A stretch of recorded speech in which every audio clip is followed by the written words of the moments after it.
বন্ধুসকল আজি মই জামুগুৰিহাটৰ কেৱাৰীচুক গাঁৱৰ নীলমণি খোলালদেৱৰ ঘৰত উপস্থিত আছো। তেখেতে নিজৰ প্ৰচেষ্টাত কণ শিশুসকলক আনি গোৱালপৰীয়া কামৰূপীয়া লোকগীত লগতে ৰাভা সংগীত বিষ্ণু সংগীত আদি গীতৰ প্ৰশিক্ষণ দিয়াৰ ব্যৱস্থা কৰিছে আৰু তেখেত এজন নিজে শিল্পী। খুব সুন্দৰকৈ তেখেতে ভায়লিন বজায়। মই গম পোৱা মতে যে তেখেতে নিজে ভায়লিন প্ৰস্তুত কৰি পেলাই বজাইছে। আমি যাম, আমি দেখিমগৈ অকণমান সময়ৰ পিছত। আৰু ইয়াত দেখিছে কণ মইনাহঁতে তেওঁলোকে আহি পেলাই ইয়াতে বিষ্ণু ৰাভা দিৱসৰ কাৰ্যসূচী পালন কৰিবৰ কাৰণে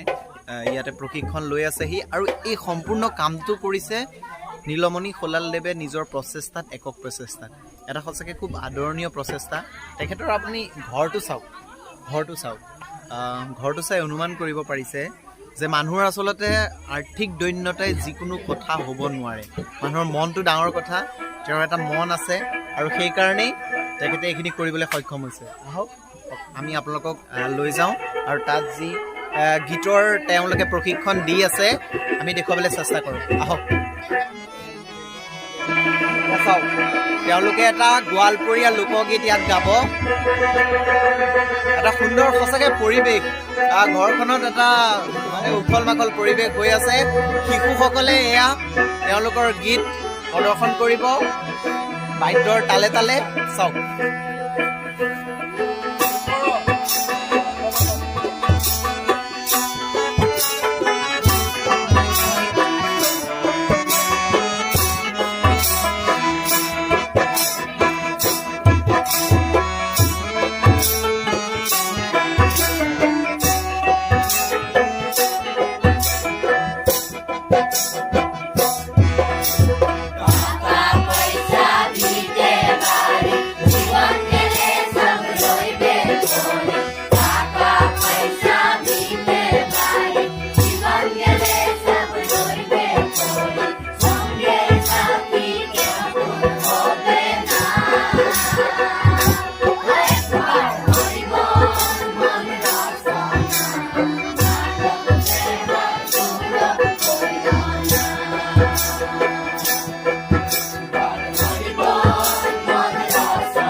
কি বুলি ক'ম, ভাষা নাই। তেখেতে যিটো কষ্টৰে সংগ্ৰামৰে নিজৰ জীৱনটোক চলাই নিছে, কিন্তু তাৰ মাজতেও এই শিশুসকলৰ কাৰণে চিন্তা কৰি পেলাই আজি এটা অনুষ্ঠানৰ ইয়াত আয়োজন কৰিছে আৰু মই কথাটো গম পাই আহিলোঁ। আহক আমি প্ৰথমতে তেওঁৰ লগত অকণমান কথা পাতি লওঁগৈ।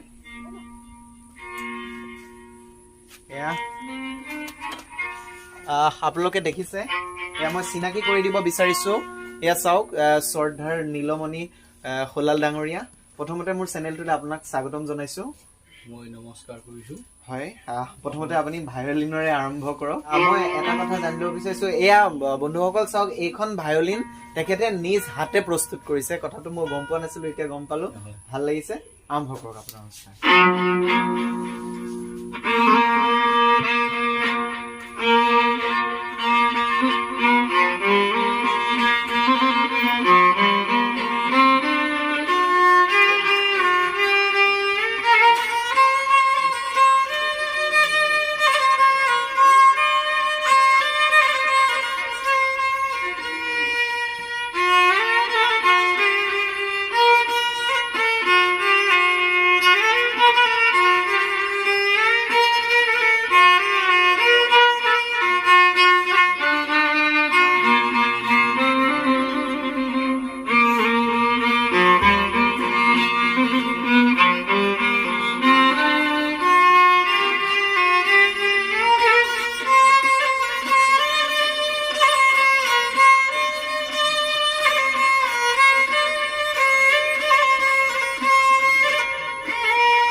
ধন্যবাদ সঁচাকৈ আপোনাৰ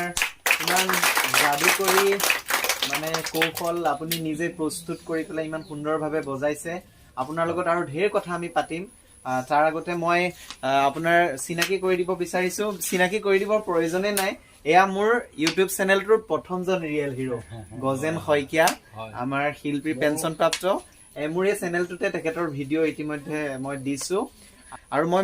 কণ মইনাহঁতৰ লগতো মই অকণমান কথা পাতিম তোমালোকৰ লগতো তোমালোকৰ পৰা গীত শুনিবলৈ মই চেষ্টা কৰিম এতিয়া মই আপোনাক এটা আৰু প্ৰশ্ন সুধিব বিচাৰিছো যে এই যে শিশুসকলক লৈ আপুনি অনুষ্ঠানটো কৰিছে এইটো আপুনি একক প্ৰচেষ্টাত কৰিছে হয় মই একক প্ৰচেষ্টা হয় হয় আপোনাৰ মনলৈ আহিলে শিশুসকলক লৈ এনেকৈ কিমান দিনৰ পৰা আপুনি এইটো কৰি আছে আজি মোৰ প্ৰায় 15 দিনমান হৈছে হয় ইয়াৰ কাৰণে আপুনি যিটো অৰ্থ খৰচ হৈছে সেইটো আপুনি নিজে বহন কৰিবলগীয়া হৈছে সঁচাকৈ আপুনি এটা মহান উদ্দেশ্য লৈ কাম কৰি আছে আৰু কওক আপোনাৰ সংগ্ৰামখিনিৰ বিষয়ে কওক অকণমান মোৰ যাতে যিসকল ভিউৱাৰ্ছ আছে তেওঁলোকে গম পায় দেখে মোৰ জীৱনততো বহুতখিনি সংগ্ৰাম কৰিলোঁ তাৰ প্ৰথম মোৰ সপোনটো এনেকুৱা আছিলে মই যেতিয়া শৈশৱ আছিলোঁ তেতিয়া প্ৰায় 70ৰ আগত তেতিয়া মই শিশু অৱস্থাত আছিলোঁ তেতিয়া মই দেখিছিলোঁ যে ভূপেন হাজৰিকা গান আগৰ ৰেকৰ্ডত বাজিছিল হয় হয় তেতিয়া মই ভাবিছিলোঁ এই গীতটো ক'ত বাজিছে আৰু সংগীতৰ প্ৰতি মোৰ তেতিয়া এনেকুৱা এটা দুৰ্বলতা যে মই ভাবিব নোৱাৰোঁ এতিয়া মাইকটো অৰা আছিলে সেই তেতিয়া কলাপাতৰ আঁৰত তেতিয়া তলত আছিল কলহ মই হৈছোঁ কলহটোৰ ভিতৰত কেনেকৈ বাজিছে কলহটো আনিছিলে আমাৰ ঘৰৰ পৰা তাৰপিছত যেতিয়া মই ভাবিলোঁ ৰিকেটতো কলহ আমাৰ ঘৰৰ পৰা আনি এই গেটৰ সন্মুখত দিছে বিয়াৰ গতিকে বাজি আছে গতিকে আমাৰ ঘৰতো বাজিব মই ভাবিলোঁ তাৰপিছত বিয়া ভাগিল কলহ আমাৰ ঘৰত গৈ উভতাই দিলে তাৰপিছত মই আমাৰ মানে ভঁৰালৰ গাধৈত কলহ দুটা থৈ দিয়া আছিলে মই কলহ দুটা সুধিছোঁ তহঁতে যে কালি গান গাইছিল আজি নেগাও কিয় ভূপেন হাজৰিকা গান ইমান ধুনীয়াকে গাই আছো কালি গাইছিলে আজি কিয় নাগাও এইকণতে মই কওঁ আগতে মানে স্পীকাৰটো কলহত দি পেলাই বজোৱাৰ অভিজ্ঞতা আমাৰো আছিলে হয় হয় কওক কওক তাৰপিছতে মই তেতিয়া কলহটোৱে যেতিয়া গান চান নোগোৱা হ'ল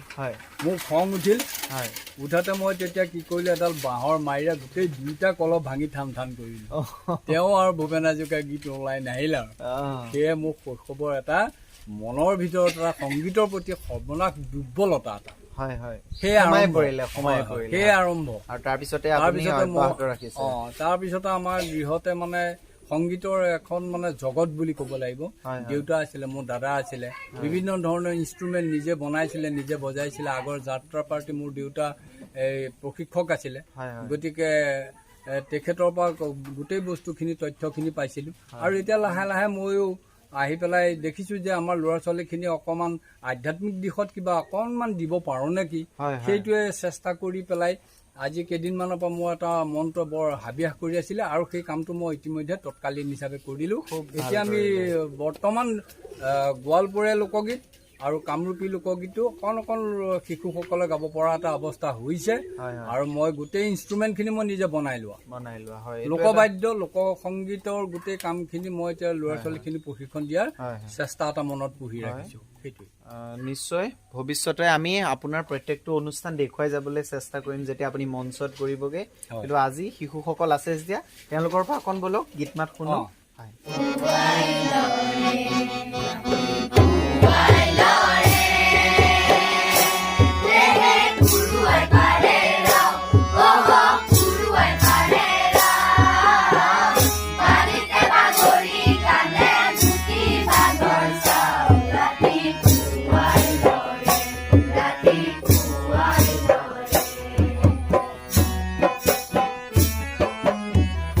বন্ধুসকল আপোনালোকে এয়া দেখিছে ইয়াতে এওঁলোকে কামৰূপীয়া লোকগীত পৰিৱেশন কৰি আছে আৰু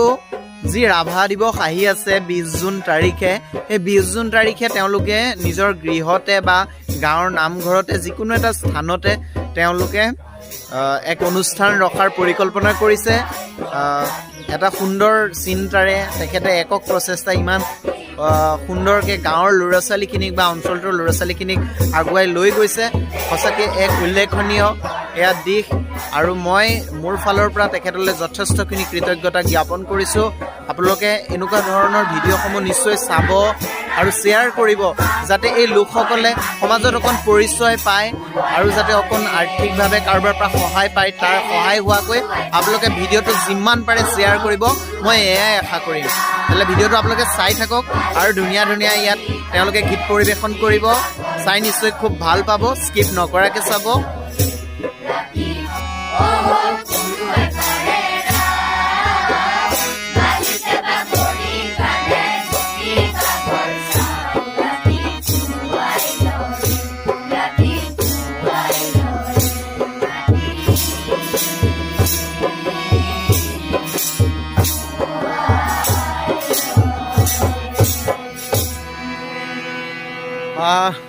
পুনৰবাৰ সকলোকে ধন্যবাদ জ্ঞাপন কৰিছোঁ একদম চব উস্তাদ হৈ গ'ল আৰু ন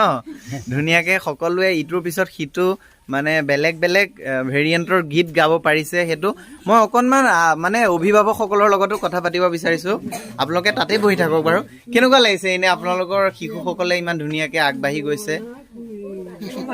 ভাল লাগিছে ন আপোনালোক চব এইখন গাঁৱৰে হয় বেলেগ গাঁৱৰ পৰা আহিছে নাই বেলেগ গাঁৱৰ পৰা আহিছে ন হয় তেনেহ'লে ভাল লাগিব আমি 20 তাৰিখে আকৌ লগ পাম ন য'তেই নহওক লগ পাম এটা যাতে সুন্দৰ অনুষ্ঠান হওক আৰু মানুহে বহুত ধন টকা পইচা থাকিলেও হয়তো একো কৰিব নোৱাৰে কিন্তু নাথাকিলেও বহুত কিবা কিবি কৰিব পৰা যায় তাৰে এক জ্বলন্ত উদাহৰণ ইয়াতে যিহেতুকে আমাৰ গজেন খুৰা আছে খুৰা আপুনি অকণমান নীলমণি খুলাল ডাঙৰীয়াৰ ওপৰত দুআষাৰ অকণ কৈ দিলে ভাল লাগিব ধন্যবাদ হয় নীলমণি খুলাল মোতকৈ সৰু 6 বছৰমান কিন্তু নীলমণি খুলালৰ লগত মই প্ৰায় 20 বছৰমান একেলগেই থাকোঁ মানে তেওঁ কাঠ শিল্পৰ লগত জড়িত হৈ মোক শিকাৰ এটা আশ্বাস কৰে মানে তেওঁৰ লগত মানে শিকি আছোঁ 20 বছৰে কিন্তু মই এতিয়া মানে অকণমান মানে তেওঁ সমান হ'ব পৰা নাই কিন্তু তেওঁ আধা কিবা এটা মোৰ বিশ্বাস হৈছে কিন্তু তেখেতৰ মোৰ এটা কথা আজি প্ৰায় 20 বছৰমানৰ আগত তেওঁ মানে এটা কথা মোৰ আগত কয় আমি যিখিনি শিক্ষা ল'লোঁ এই ল'ৰা ছোৱালীবিলাকক কিবা এটা শিক্ষা দিব পাৰিলে খুব ভাল হ'ব নহয় গজেন দা মোক এনেকৈ কয় মই এতিয়াতো ল'ৰা ছোৱালী আহেনে নাহে ডাঙৰ কথা মানে যি নহওক কিন্তু নীলমণি খুলালে মানে এটা ল'ৰা ছোৱালীখিনিক লগ লৈ পেলাই মানে বিভিন্ন গীত মাতেই নহয় অকল মানে বাদ্যযন্ত্ৰ পৰা ধৰি সকলো শিক্ষা সেই শিক্ষাই নহয় মানে কোনোবাই যদি কাঠৰে কিবা কাটিব জানে সেই শিক্ষাও মানে তেওঁ মানে দিয়াৰ মানে তেওঁ বস্তুখিনি দিয়াৰ বিৰাট আগ্ৰহ তেওঁ মই ভিতৰখন মই অনুমান কৰিছোঁ তেওঁ মানে পইচাৰ বা কিবা এটা ব্যৱসায় চিষ্টেমৰ নহয় আমি মানে দেখিয়ে পৰিৱেশটো গম পাইছো নহয় তেখেত ব্যৱসায়ী হোৱাহেঁতেন আজি কি পৰ্যায়ত এইটো মানে তেওঁ মানে মানে মই এই বিষয়টো শিকাই পেলাই মানে মই পইচা ঘটিম সেইটো ধাৰণা নহয় আচলতে সমাজৰ প্ৰকৃত মানে কিবা এটা ল'ৰা ছোৱালীক শিকি যাওক এই বিশ্বাসৰে ধন্যবাদ তেনেহ'লে গম পালে আমাৰ গজেন খুৰাই ধুনীয়াকৈ কৈ দিলে শিল্পী পেঞ্চন প্ৰাপ্ত এজন তেখেত ব্যক্তি যে আচলতে যদি নীলমণি খুলালদেৱে যদি ভাবিলেহেঁতেন ব্যৱসায় কৰোঁ তেনেহ'লে আজি তেখেতৰ ঘৰটো চাগে এনেকুৱা নহ'লহেঁতেন তেখেতে ব্যৱসায় নকৰে আচলতে সঁচা শিল্পী সঁচা মনৰ ব্যক্তি সেইকাৰণে আজি তেওঁৰ ওচৰত ইমানখিনি শিশুৱে আহি পেলাই শিকিবলৈ পাৰিছেহি তেতিয়াহ'লে মই ভাবিম আপোনালোকে ভিডিঅ'টো চাই ভাল পাব আৰু নিশ্চয় লাইক এটা কৰিব এতিয়ালৈকে মোৰ চেনেলটো যিসকলে ছাবস্ক্ৰাইব কৰা নাই ছাবস্ক্ৰাইব কৰি দিব কাষতে থকা বেল আইকনটো প্ৰেছ কৰিব আজিলৈ ভিডিঅ'টো ইমানতে সামৰিম আকৌ পুনৰবাৰ এনেধৰণৰ ব্যক্তিৰ সৈতে মই কথা পতাৰ প্ৰতিশ্ৰুতিৰে ধন্যবাদ।